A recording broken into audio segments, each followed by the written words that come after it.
성경을 읽다 보면요, 특별히 호감이 가는 인물들이 있습니다. 그중 하나가 다윗입니다. 우리는 다윗을 통하여서 동질감을 느낄 때가 많이 있어요. 그도 우리처럼 완벽한 존재가 아니라 결점이 많은 자이기 때문입니다. 오늘 본문을 보면 다윗은 자신의 70평생 중 가장 큰 위기를 맞았습니다. 당시 다윗의 나이는 20살이었어요. 그는 사울 왕에게 쫓겨다니다가 이스라엘의 적국인 블레셋으로 망명을 하게 됩니다. 살기 위하여서 블레셋으로 간 것이죠. 그곳에서 다윗은 블레셋 왕 아기스로부터 인정받으며 살았습니다. 일시적으로 위기는 모면을 했습니다. 인간적으로 보면 편안했습니다. 하지만 문제가 발생했어요. 블레셋과 이스라엘 사이에 큰 전투가 벌어졌습니다. 이때 아기스 왕이 다윗을 전장에 내보내며 이스라엘과 싸울 것을 명령을 합니다. 어쩔 수 없이 다윗이 군대를 거느리고 합류했어요. 희한한 일이죠. 다윗은 살기 위하여서 블레셋으로 가는데 자기 민족과 싸워야 될 운명에 처한 것입니다. 다윗으로서는 매우 심각한 문제입니다. 이스라엘의 왕이 될 사람이 자기 민족과 싸우면 어떻게 되겠습니까? 의의 왕이 될 수 있겠습니까?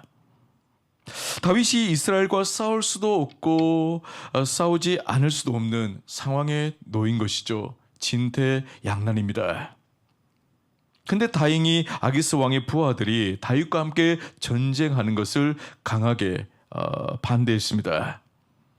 결국 왕도 부하들의 뜻에 동의를 하죠. 그래서 다윗과 이스라엘의 싸움은 무산이 됩니다. 전장으로 떠났던 다윗은 부하들과 시글락으로 돌아왔어요. 시글락은 이 블레셋 왕이 다윗에게 내어준 거주지입니다. 조그만 성이에요. 근데 3일 만에 돌아와 보니까 믿을 수 없는 광경이 벌어져 있습니다. 온 성이 불타 잿더미가 된 거예요. 사람들은 보이지 않았습니다. 모두 포로로 잡혀간 거예요. 이스라엘과 블레셋의 전투를 틈타서 아말렉이 시글락을 공격한 것입니다.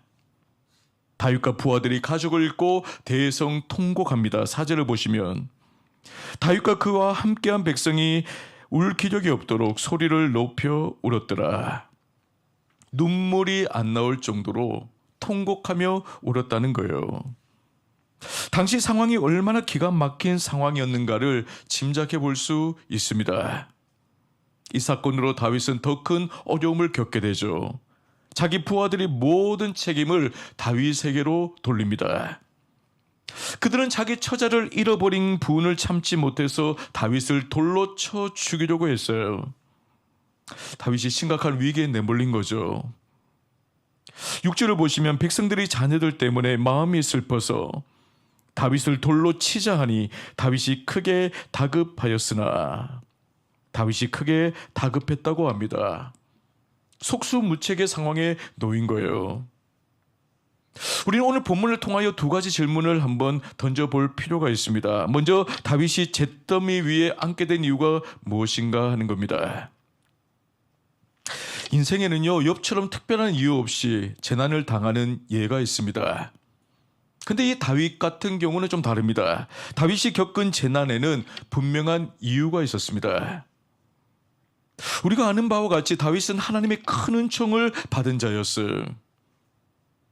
다윗은 어린 소년일 때 사무엘 선지자로부터 머리에 기름 부음을 받았습니다. 이스라엘의 왕이 되리라는 약속의 말씀을 받은 거예요. 그 후 그는 블레셋 장수 골리앗을 무리치고 단숨에 이스라엘의 영웅으로 등극합니다. 모든 사람이 다윗을 주목하고 칭송했어요. 그때까지만 해도 다윗의 장래는 유망했습니다. 하지만 사울 왕이 그를 질투를 하죠. 여러분, 질투는 무서운 것입니다. 남녀 할 것 없이 질투의 불이 한번 붙어버리면 그것을 끌 사람이 없어요. 사울 왕의 질투와 시기로 다윗은 한순간에 쫓겨다니는 신세가 되었습니다. 사울 왕이 다윗을 죽이기 위하여 온 군대를 풀어 추격했습니다. 다윗의 입장에서는 정말 난처한 상황이 되었어요. 다윗은 현 왕권에 대한 불만을 품은 600명을 이끌고 이리저리 도망 다니기에 급급했습니다. 참으로 피곤한 삶을 살았어요. 당시 그가 붙들 수 있는 것은 하나밖에 없었습니다. 하나님께서 나를 왕으로 세우기로 약속하셨고 언젠가는 하나님이 반드시 나를 왕으로 세워주실 것이라는 믿음입니다. 그 믿음 하나 붙잡고 어려운 역경들을 이겨나갔어요. 하지만 우리가 경험하듯이 짧은 고통은 쉽게 극복할 수 있지만은 긴 고통은 참기 힘듭니다.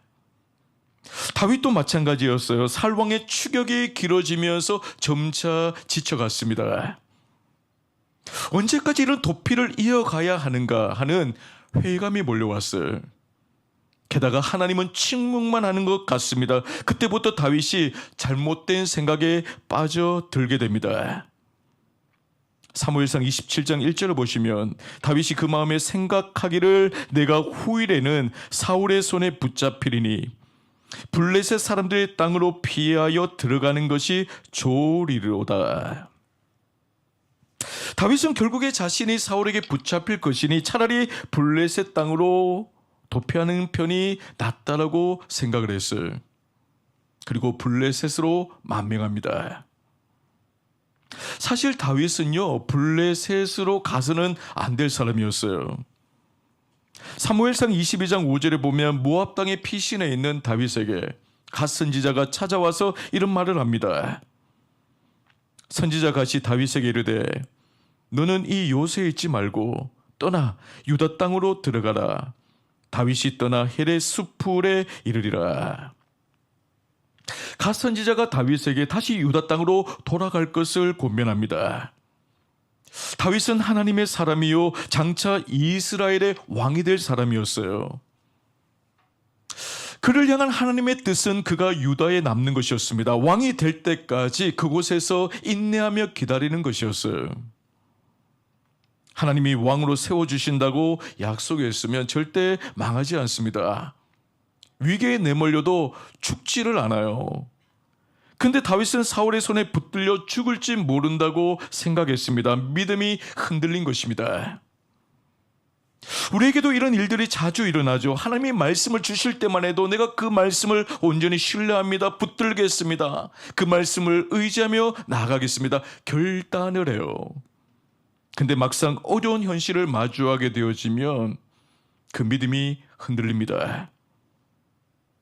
믿음이 흔들리면요, 삶의 방향을 잃어버려요. 하나님의 뜻이 아닌 자기 마음대로 행동을 합니다. 다윗처럼 블레셋으로 피하게 됩니다. 다윗은 눈앞의 위기를 모면하고자 쉬운 길을 찾았어요. 좀 더 편안하고 안전한 길을 택했습니다. 다윗의 믿음이 흔들렸을 때 그의 삶에는 세 가지 부정적인 요소가 나타났습니다. 먼저는 무신론적인 사고방식이에요. 잠언 3장 5절과 6절을 보시면 하나님이 이런 말씀합니다. 너는 마음을 다하여 여호와를 신뢰하고 내 명체를 의지하지 말라. 너는 범사에 그를 인정하라. 그리하면 내 길을 지도하시리라. 똑똑하다고 지혜롭다고 너 자신을 의지하지 말고 하나님 중심의 삶을 살라는 말씀이죠. 근데 다윗은 믿음이 다 흔들리고 나서 자기 중심적인 삶을 살게 됩니다. 하나님을 멀리하고요. 누구의 간섭도 받지 않으려고 합니다. 자신이 인생의 주도권을 잡고 사는 인생이 되어져 버렸어요. 여러분, 하나님을 떠난 인간은 결국에 자신을 의지하게 되어집니다. 하나님의 지혜를 의지하는 것이 아니라 자신의 지혜를 의지하고 살게 되어져요. 간혹 초신자나 믿음이 약한 분들 중에 교회 다니다가 시험에 드는 분들이 종종 있습니다. 예수를 믿으면 일이 잘 풀릴 줄 알았는데 막상 보니까 그 나에게 주어진 그 현실의 문제가 제대로 풀리지를 않습니다. 오히려 인생에 어려움이 더해갑니다. 그때 믿음이 흔들리기 쉬워요. 믿음이 흔들려 버리면요, 눈앞의 현실, 문제밖에 보이지를 않게 됩니다. 그때부터는 신앙이고 뭐고 없는 거죠. 어떻게든 자기 힘으로 위기를 벗어나기 위해서 발버둥치기 시작을 합니다. 일단 먹고 사는 일에 집중하자며 하나님을 멀리해요. 심지어는 하나님을 떠나버리기도 합니다. 하나님을 떠나면요, 그때부터 무신론적인 사고방식을 갖게 되어지는 거예요. 다음으로 다윗은 불의한 자들과 어울리는 생활을 하게 됩니다. 하나님은요, 믿지 않는 자와 멍에를 함께하지 말 것을 말씀하셨어요. 이스라엘 백성과 이 바벨론 백성은 서로 동행할 수 없는 관계입니다. 하지만 다윗은 블레셋 사람과 동맹을 맺었습니다. 블레셋 아기스 왕의 신뢰를 얻어서 그곳에서 안전을 확보하려고 했습니다. 이는 분명 잘못된 선택이었어요. 우리도 신앙생활이 힘들어지면요, 조금씩 세상과 타협하는 마음이 생깁니다. 자기도 모르게 점점 현실에 묶이게 되어지고 세상과 동화되게 되죠. 또한 다윗은요, 이중적인 생활을 했어요. 셋째로, 이중적인 생활. 자, 그는 정직하지는 못했습니다. 블레셋에 사는 동안 거짓말을 자주 했어요. 다윗은 블레셋 왕 앞에서도 거짓말을 했습니다. 그리고 나중에는 그것을 합리화시키기 위하여서 둘러대었어요. 과거에 다윗에게서 찾아볼 수 없는 모습입니다. 여러분, 신앙생활이라는 것은 하나님 나라를 향해 나아가는 나그네 길이에요. 그 길은 쉬운 길이 아닙니다. 대단히 힘든 길입니다. 믿음의 여정은요, 순적하지를 않아요. 평탄하지를 않습니다. 수많은 난관이 기다리고 있습니다. 영적 공격이 있습니다. 그래서 주님은 말씀하죠. 요한복음 16장 33절에 이것을 너에게 이르는 것은 너희로 내 안에서 평안을 누리게 하려 함이라. 세상에서는 너희가 환난을 당하나 담대하라, 내가 세상을 이기었노라. 주님은 믿는 우리가, 하나님의 자녀된 우리가 세상에서 환난을 당할 수 있다고 말씀하고 있어요. 그때 여러분, 좀 쉬운 길로 가자, 적당히 살자, 신앙생활은 좀 뒤로 하고 먹고 사는 일에나 집중하자. 하나님 나에게 맡기신 사명, 그게 뭐 그래 중요하냐. 지금 당장의 내 현실이 더 중요하다 하는 이런 유혹들이 찾아오는 거죠. 이런 유혹에 걸려 넘어지면 다윗처럼 살게 되어져요. 무신론적인 사고방식에 빠져 살게 됩니다. 하나님을 부정하는 세상 사람들처럼 살게 된다는 말이에요. 또한 불의한 자들과 어울리게 되어지고 이중적인 생활을 하게 되어집니다. 이런 삶은 위험한 삶이에요. 얼마나 위험한가는 이 다윗을 통해서 우리가 알 수가 있습니다. 다윗은 한순간에 모든 걸 다 잃었어요. 자기 힘으로 지키고자 했던 재산과 아끼던 처자들 다 빼앗겼습니다. 게다가 자기가 의지하고 믿었던 부하들마저도 등을 돌리고 배신했어요. 이제 그에게 남은 것이라고는 연기가 모락모락 나는 잿더미뿐이었습니다. 하나님의 자녀는요, 하나님을 떠나는 순간에 망해요. 불행해집니다.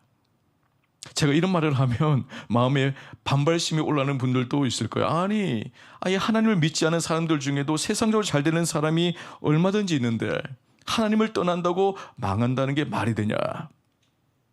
아닙니다. 여러분, 하나님은 당신의 자녀들이 잘못된 길로 가면 가만히 내버려 두시지 않아요. 육신의 부모도 여러분, 자녀가 잘못할 때 방관하지를 않습니다.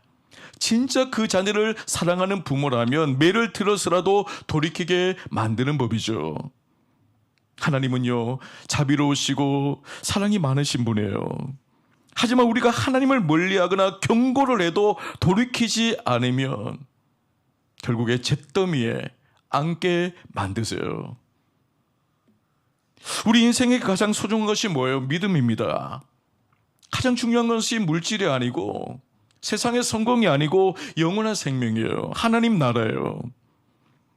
이 귀한 것을 놓치고 산다면 하나님은 가만히 내버려 두지 않습니다. 모든 것을 다 잃게 만드세요. 가장 귀한 것을 주시기 위하여서 그보다 덜 가치롭고 덜 소중한 것들을 빼앗아 가신다는 말이에요. 이것이 하나님의 법칙입니다. 혹시 우리 중에 다윗과 같이 잿더미 위에 앉아 계신 분이 있습니까? 인생의 비극으로 고통당하는 분이 계시는가요? 모든 걸 잃었다 할지라도 낙심하지 마십시오. 고난은요, 하나님이 우리를 미워하시게 주는 것이 아니라 도리어 사랑하시기 때문에 주시는 것입니다. 고난은 인생의 끝이 아니에요. 다시 새롭게 시작할 수 있는 전환점입니다. 큰 축복을 우리에게 안겨다 주는 통로예요. 그렇다면 우리가 본문을 통해 두 번째 질문을 던져볼 수가 있습니다. 다윗이 어떻게 그 잿더미에서 일어날 수 있게 되었는가 하는 것입니다. 자, 6절에 보시면 백성들이 자녀들 때문에 마음이 슬퍼서 다윗을 돌로 치자 하니 다윗이 크게 다급하였으나 그의 하나님 여호와를 힘입고 용기를 얻었더라. 자, 여기 보니까 그의 하나님 여호와를 힘입고라고 했습니다.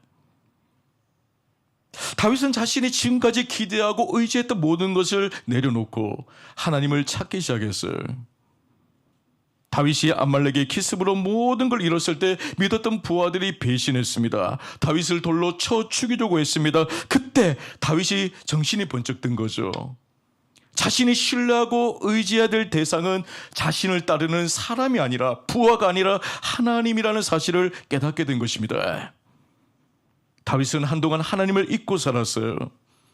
다윗은 인간적인 처세술을 의존했습니다. 하나님의 백성은요, 인간의 처세술을 가지고 살면 안 돼요. 그리스도인은 처세술 배우시면 안 됩니다. 그 위험한 거예요. 처세술이 뭡니까? 일종의 인간 머리를 쓰는 거죠. 머리를 쓰고 살면요, 잘 풀리는 게 아니고 인생이 복잡해집니다. 다윗은 위기 속에 블레셋 아기스 왕을 찾아갔습니다. 블레셋 땅에 들어가기만 하면 평안할 줄 알았어요. 모든 위기에서 벗어날 줄 알았습니다. 하지만 다윗은 자기 머리 쓰다가 더 힘든 공경에 빠져들었어요. 하지만 그가 돌이켜 하나님을 바라보고 의지하였을 때 모든 것을 회복하게 됩니다. 우리는 인생을 살면서 눈에 보이는 것 의지하면 안 됩니다. 자기 지혜, 경험, 인맥을 의존하면 안 돼요. 여러분, 하나님만 의지하셔야 됩니다. 하나님 바라보셔야 돼요. 기도로 언제나 승부수를 띄우셔야 됩니다. 근데 이것이 쉬운 일이 아닙니다. 어려운 일이에요. 많은 사람들이 여기서 실패를 합니다. 다윗과 사울 왕을 한번 비교해 보십시오. 둘 다 실수가 많았어요. 하지만은 이 두 사람 사이에는 결정적인 차이가 있었습니다. 인생의 위기 가운데 다윗은 하나님을 찾았지만 사울 왕은 하나님을 찾지를 않았어요. 사무엘상 28장에 보면 사울은 엔돌의 신접한 무당을 찾았습니다. 아니, 하나님이 세운 이 왕이 하나님을 찾지 않고 무당을 찾았다는 거예요. 하지만은 다윗은 한결같이 하나님을 찾았어요. 여러분, 위기의 순간에 누구를 찾아가느냐가 중요해요. 다윗의 추종자들은 위기의 순간에 다윗을 찾았고 그를 돌로 쳐 죽이려고 했습니다. 근데 여러분, 지도자를 죽이면 문제가 해결됩니까? 그들은 다윗을 비난하고 시시비비를 가리는데 여념이 없었어요. 헛된 일에 에너지를 낭비했습니다. 여러분, 이것은 문제를 푸는 방법이 아닙니다. 다윗은요, 이 모든 문제의 본질이 어디에 있는가를 알았어요. 블레셋 땅에 있을 때 그는 하나님과의 교제가 없었습니다. 하나님을 의지하지 않았습니다. 결국 사람을 의지하고 인간적인 처세술을 앞세우다가 인생 바닥에 떨어졌어요. 다윗이 이 사실을 깨닫고 하나님을 찾습니다. 사무엘상 30장 8절에 보면 다윗이 여호와께 묻자와 이르되라고 기록되어져 있어요.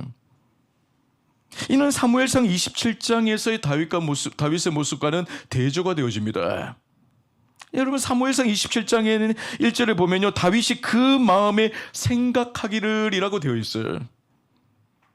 다윗이 생존을 위하여서 머리를 썼다는 거예요. 하지만 이제는 더 이상 자기 머리로 문제를 해결하려고 하지 않습니다. 하나님 의지합니다. 하나님의 뜻이 어디에 있는가를 묻습니다. 여러분, 우리는 무엇을 하든지 간에 하나님의 뜻을 아는 것이 중요해요. 하나님의 뜻을 알려면 하나님께 물으셔야 되죠. 물으면 하나님이 알려주십니다. 가야 할 길을 가르쳐 주십니다.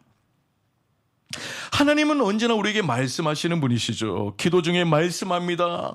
성경 말씀을 묵상하는 중에 말씀합니다. 우리 안에 내주하시는 성령을 통해 말씀을 합니다. 설교를 듣는 중에 말씀해 주시죠. 아니면 신앙의 선배를 통하여서 말씀해 주십니다. 그러므로 우리는 하나님께 물어야 됩니다. 하나님, 나에게 말씀해 주십시오. 나는 나의 가야 할 길을 알지를 못합니다. 무지합니다. 어리석습니다. 무엇을 선택해야 되겠습니까?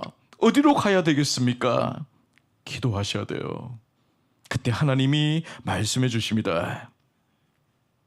다윗을 보십시오. 그가 하나님께 물었을 때 즉각적인 응답이 옵니다. 사무엘상 30장 8절에 다윗이 여호와께 묻자와 이르되 내가 이 군대를 추격하면 따라잡겠나이까 하니 여호와께서 그에게 대답하시되 그를 쫓아가라. 내가 반드시 따라잡고 도로 찾으리라.